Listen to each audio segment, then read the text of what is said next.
साथीहरु सबैलाई नमस्कार। मेरो यो युट्युब च्यानल सन्दीप राणा मार्फत हजुरहरु पनि आरामै हुनुहुन्छ होला, म पनि आरामै छु। आज पनि म हजुरको अब बुटोलदेखि फर्निचर लोड गरेर पाल्पा तानसेन बजारसम्म जाँदैछु। यदि हजुरहरु अब मेरो भिडियोमा चाहिँ नयाँ हुनुहुन्छ भने सब्स्क्राइब गरेर साथ दिनु होला। कृपया कमेन्ट गरिदिनु होला, लाइक गर्न चाहिँ नछुटाउनु होला। साथीहरु चाहिँ म घरबाट निस्किन लाग्यो। अब हजुरहरुलाई चाहिँ मैले बाटोमा के छ त अहिले नयाँ ताजा अपडेटहरु दिँदै हजुरहरुलाई देखाउँदै जानेछु। ल त साथीहरु, अब चाहिँ भिडियो सुरु गरौँ है त।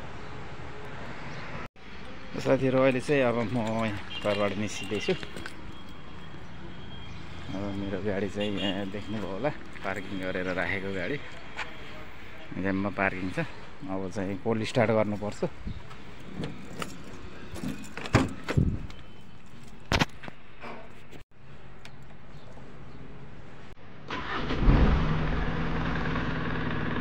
साथीहरु कोल्ड स्टार्ट भइसकेको छ अहिले। साथीहरु अहिले चाहिँ म घरबाट निस्किसकेको छु। अगाडि यो देख्नुभएको चाहिँ महेन्द्र राजमार्ग। अब यहाँबाट चाहिँ म बुटोलतर्फ लोड गर्न जाँदैछु। ल त साथीहरु, अब चाहिँ उतै लोड गर्ने ठाउँमा गएर भेटौँला है त। साथीहरु अहिले चाहिँ म लोड गर्ने ठाउँमा आइपुगिसकेको छु। यता पछाडि चाहिँ मेरो गाडी देख्नुभयो होला। अब चाहिँ हजुरको अब लोड गर्ने चाहिँ यही ठाउँबाट हो। हजुरको आज सामान जाने चाहिँ अब यही नै हो, फर्निचरको आइटमहरु। अब चाहिँ हामीसँग जाने चाहिँ हाम्रो बच्चैदेखिको साथी योगेन्द्र बलाल। साथीहरु अहिले चाहिँ म यो फर्निचर लोड गर्नको लागि हजुरको अब यो तिरपाल लगाउने, तिरपाल अड्काउने डन्डा अनि यता पछाडिको बमगडी अब यो दुईटै खोलिरहेको छु। किनभने अब हजुरको यो खोलेन भने चाहिँ अब फर्निचर चाहिँ ठोकिने सम्भावना हुन्छ लोड गर्दाखेरि। त्यही भएर हजुरको अब यो खोलेर अब लोड गर्न सुरु गर्नेछु।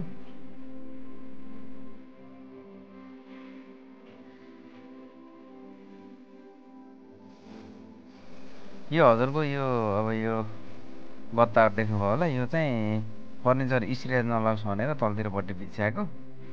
ल अब चाहिँ लोड गर्न सुरु भयो है त साथीहरु।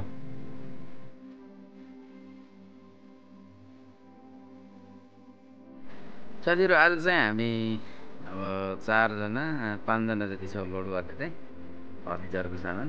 अब म भइहालेँ अनि अर्को चाहिँ 3 जना भाइहरु हुनुहुन्छ। अब यति भएर अब लोड गर्दैछौँ। सानो गाडीमा चाहिँ हजुरको लगभग प्रायः जसो ठाउँमा चाहिँ लोड अनलोड अब आफूले पनि गर्नुपर्छ। अब यति गरेन भने चाहिँ अब काम पाउन पनि अलि मुस्किल हुन्छ कि। सानो गाडी त्यही हो, सामान मिलाएर राख्नु पर्यो यताउति। यति काम गर्दा चाहिँ अब हजुरको अब जेनको हल्का एक्सर्साइज पनि हुन्छ। अब त्यही नै हो साथीहरु।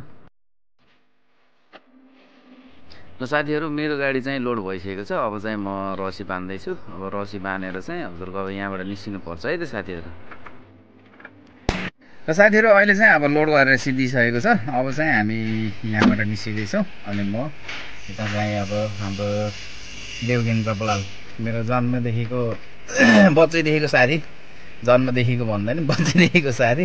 अब 2 जना भएर हामी चाहिँ अब लाग्दैछौँ पाल्पातिर। र साथीहरु अब चाहिँ हामी पाल्पातिर निस्केको है।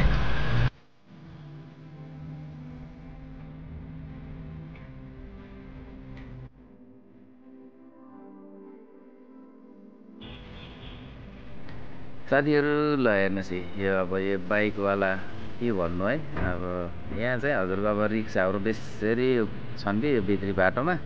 अब बाटो चाहिँ जाम लाग्ने जस्तो सम्भावना हुन्छ रिक्सा धेरै भएको भएर।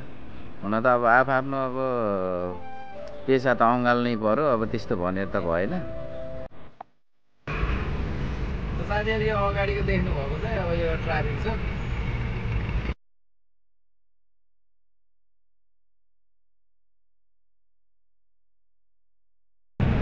तो साथीहरु अहिले चाहिँ हामी अब यो गोलपाक आइपुगेका छौँ।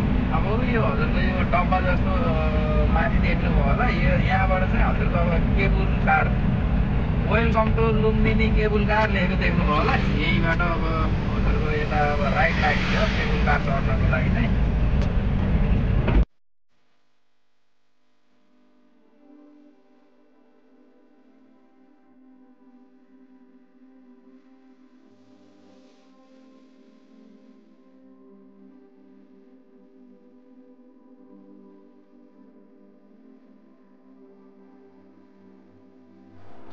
साथीहरू अहिले हजुरहरूले यो देख्नुभएको गेट चाहिँ रूपन्देही जिल्ला र पाल्पा जिल्ला छुट्टिने गेट हो। अहिले चाहिँ हामीहरू पाल्पा जिल्ला प्रवेश गरिसकेका छौँ, 3औं गाउँपालिका।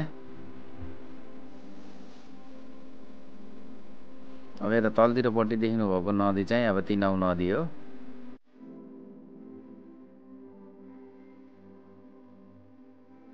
साथीहरू अहिले चाहिँ हामी पाल्पाको सिद्ध बाबा मन्दिरनिर आइपुगेका छौँ। अब यहाँ अगाडिपट्टि चाहिँ देख्नुभयो होला अब सिद्ध बाबा सुरुङ मार्ग। अब अहिले चाहिँ हजुरको अब यो टिनले ढाकिएको छ कि अगाडि अब नाना थरी भिडियो बनाउनु भएर यतापट्टि अब देख्नुभयो होला सुरुङ मार्ग चाहिँ अब काम चाहिँ तीव्र रूपमा भएको छ। ल हेर्नु साथीहरू अहिले चाहिँ टुच्चो टुच्चो जाम लागेको अवस्था के अब यस्तै छ बाटो। अब ल हेर्नु साथीहरू यो पाल्पाको सिद्धार्थ राजमार्ग बनाउँदाखेरि हेर्नुहोस् त मास्तिरपट्टिको डाँडो कति ठुलो डाँडो कटिङ गरेर बनाएको बाटो हो कि यो जमानामा। हाम्रो यो पुर्खाहरूले चाहिँ बहुत मेहनत साथ बनाएको बाटो हो यो चाहिँ। यतापट्टि देख्नुभयो होला 3औं खोलाको ट्याक्क मास्तिरपट्टि छ यो सिद्धार्थ हाइवे चाहिँ।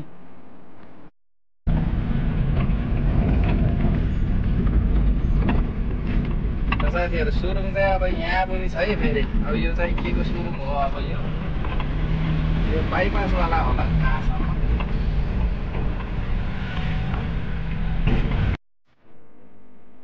साथीहरू अहिले हजुरहरूले यो मासतिर यो बाटोभन्दा मासतिरपट्टि देख्नुभयो होला यो ढुङ्गा जस्तो देख्नुभयो होला। तर यो ढुङ्गालाई चाहिँ हजुरको अब यो सिमेन्टको घोला के त्यो घोला बनाएर पुरै छ्यापेको कि। ल हेर्नुहोस् यो चाहिँ यो बरु हजुरको सुरक्षित होला जस्तो लाग्यो कि।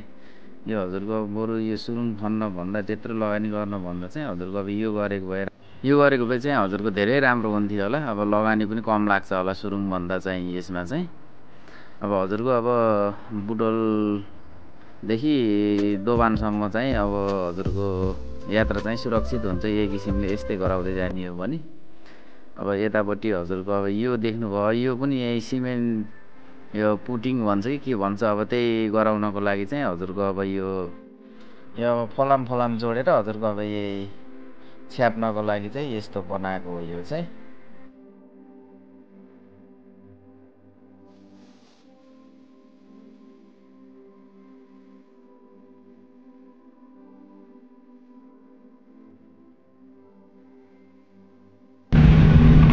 साथीहरू हेर्नुहोस् त अब बुटोलको गर्मी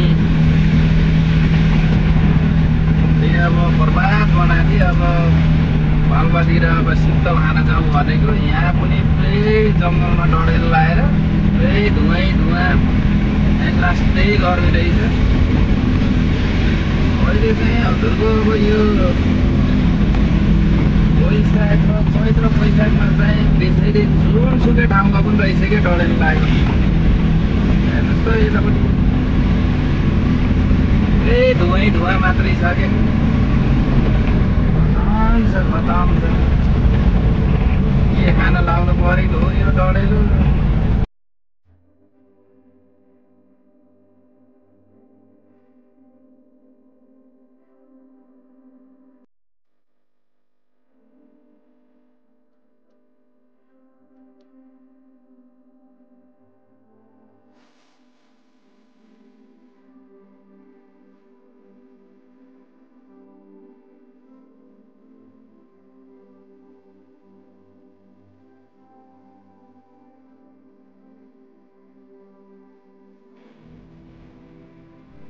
साथीहरू अहिले चाहिँ हामी केराबारी भन्ने स्थानमा आइपुगेका छौँ। अब यहाँ पनि हजुरको यो सिद्धार्थ राजमार्ग भएर यात्रा गर्दै हजुरहरू हुनुहुन्छ भने यहाँ चाहिँ खाना नास्ताको चाहिँ राम्रो व्यवस्था छ यो एरियामा पनि।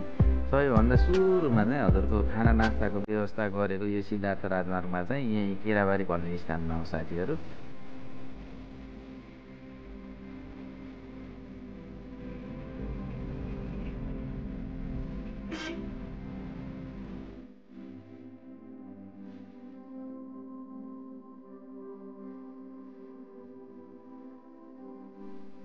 साथीहरू अहिले चाहिँ हामी गौडे पुलनिर आइपुगेका छौँ। यो चाहिँ गौडे पुल देख्नुभयो होला रङ लगाएर च्याट्ट पार्नु भएको रहेछ अहिले चाहिँ। यतापट्टिको साइडको चाहिँ नास्ता खाने पसल है साथीहरू। यहाँ चाहिँ हजुरको स्पेसल भनेको बटु पकौडा सुकाउने एकदम स्पेसल पाइन्छ साथीहरू यहाँ चाहिँ।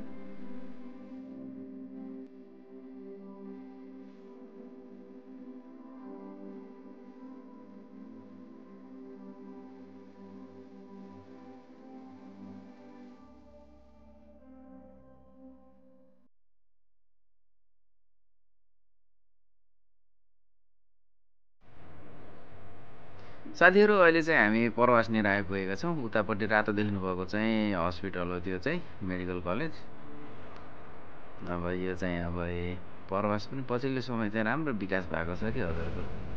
अब यिनीहरू चाहिँ हजुरको अब यो सबै आँपको बगैँचा परवासमा चाहिँ हजुरको आँपको बगैँचा मात्रै छ है।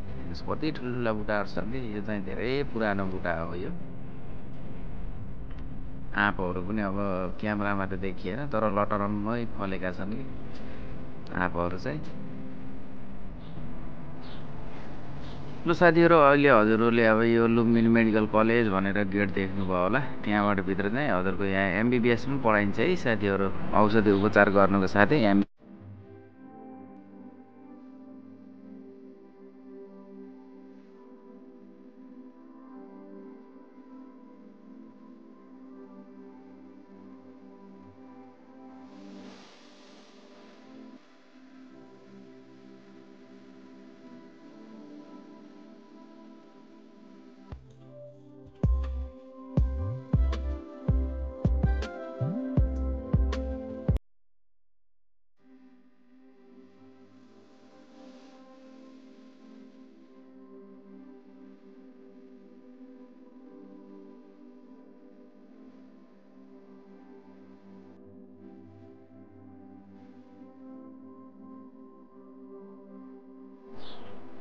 साथीहरू अहिले चाहिँ हामी पाल्पा जिल्लाको सदरमुकाम तानसेन बजारमा आइपुगेका छौँ। यो चाहिँ तानसेन बजार त मास्तिरपट्टि छ साथीहरू। यो चाहिँ बस पार्क हो, यो तानसेन बस पार्क। यहीँ छन् बसहरू, अब ट्याक्सीहरू देख्नुभयो होला। अब यहाँबाट चाहिँ म उकालो लाग्दैछु साथीहरू, यो सामान झार्ने ठाउँसम्म जानको लागि।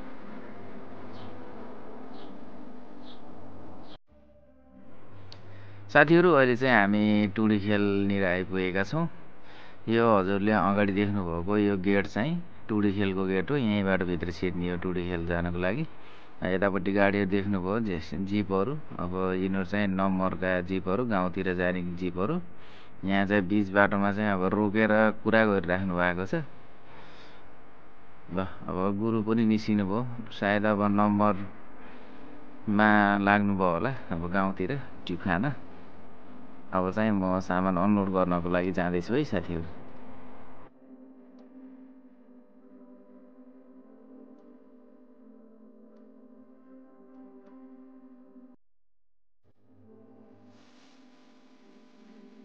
साथीहरू अहिले चाहिँ हामी अब सामान अनलोड गरेर निस्किसकेका छौँ। अहिले चाहिँ अब यो बसमा आइपुगेका छौँ। अब यहाँबाट हजुरको अब डाइरेक्ट अब होटलमै चाहिँ हामी चाहिँ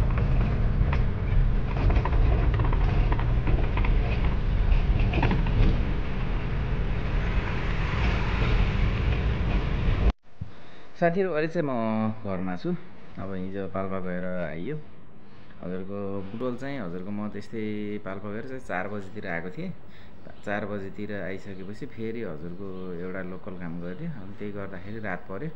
हजुरको इन्डिङ भिडियो चाहिँ बनाउनु पाइएन। हजुरहरूलाई मेन चाहिँ अब भाडाको बारेमा चाहिँ कुरा गर्नु पाइएन। त्यही भएर मैले हजुरको आज घरबाटै भाडा के कति हो त, खर्च के कति, अनि बचाउँछ गाडीले के कति पाल्पा गएर आउँदाखेरि भनेर अब त्यसैको बारेमा भिडियो बनाउँदैछु है त साथीहरू। हजुरको बुटोलदेखि पाल्पा चाहिँ 39 किलोमिटर हो।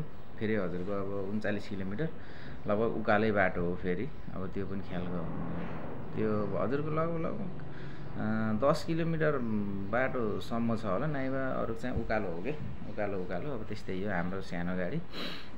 अब भाडाको कुरा गर्नु पर्दा चाहिँ हजुरको अब 5000 हो। 5000मा हजुरको अब तेल खर्च चाहिँ अब 1500बाट माथि 2000 को बिचमा त्यति आउँछ। अब त्यस्तै अब आफूले चलाएअनुसार अब गाडी दबायो भने अलिक बढी खान्छ, मिलाएर हिँड्यो भने चाहिँ अलिक कम खान्छ। तर 1500बाट मासतिर चाहिँ खान्छ है साथीहरू। फेरि 1500बाट 2000 को बिचमा चाहिँ खान्छ फेरि। अनि खाना खानु पऱ्यो, नास्ता खानु पऱ्यो। हजुरको अब 39 किलोमिटरमा पनि अप डाउन गर्दाखेरि केही नभए पनि हजुरको 5 घन्टा चाहिँ 5 घन्टा 4.5 देखि 5 घन्टा चाहिँ टाइम लाग्छ।